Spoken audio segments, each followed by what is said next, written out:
Projectile motion. What is a projectile? A projectile is an object that is only affected by gravity. This includes anything dropped or thrown.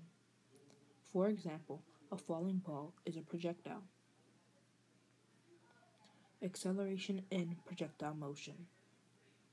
In projectile motion, vertical acceleration, also known as gravity, is 10 meters per second toward Earth. When dealing with acceleration in projectile motion, there is no horizontal acceleration. For projectile motion, there are various equations given, both for horizontal and vertical acceleration. For horizontal acceleration, an equation is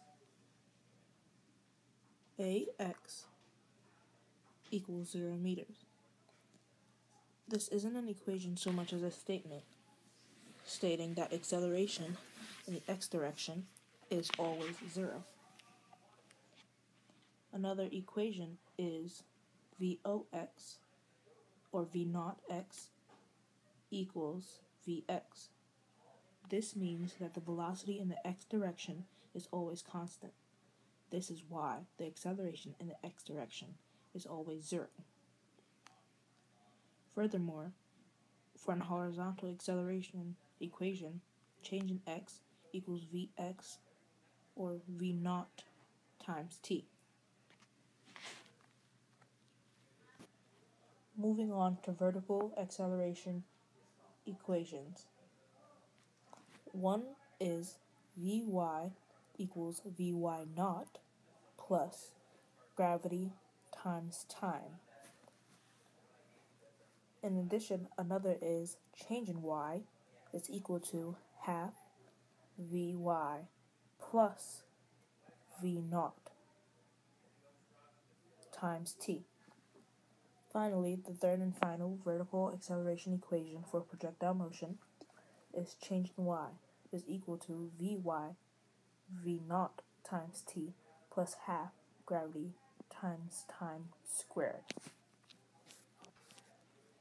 Using these equations, I would like to do an example to find change in x in a projectile motion example. Here we see that someone is on a cliff and they threw a ball. Their velocity in the x direction is 120 meters per second, and the height of the cliff, aka the change in y, is 30 meters. So we are going to try to find x. In order to do that, we need to find t first. As you can see, we use the equation change in y is equal to half gt squared, because in this case, there is only one unknown variable, and that would be t. By substituting in our values, 25 and we were able to solve to find that time is 2 seconds. In addition, after finding time, we were able to substitute into another equation, that being change in x equals Vx times t. In this case, again, there is only one unknown variable, and that being change in x. So we get 120 times 2, which leads us to find out that change in x is 240. That is all.